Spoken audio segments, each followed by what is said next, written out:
বিজেপিৰ চৰকাৰ দিয়ক। এইবাৰ 1.5 লাখ চাকৰি হল, অহাবাৰ 2 লাখ চৰকাৰী চাকৰি হব।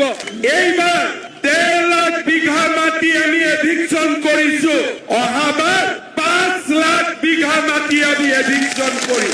এইবাৰ মুখ্যমন্ত্ৰীৰ আত্মনিৰ্ভৰ অভিযান 1 লাখ যুৱক যুৱতীয়ে লাভ কৰিছে, অহাবাৰ 10 লাখ যুৱক যুৱতীয়ে লাভ কৰিব। আমি অসম মাতৃক বিকাশৰ এক নতুন দিগন্তলৈ লৈ যাম, কাৰণ অসম আমাৰ মাতৃভূমি, ভাৰত আমাৰ জন্মভূমি।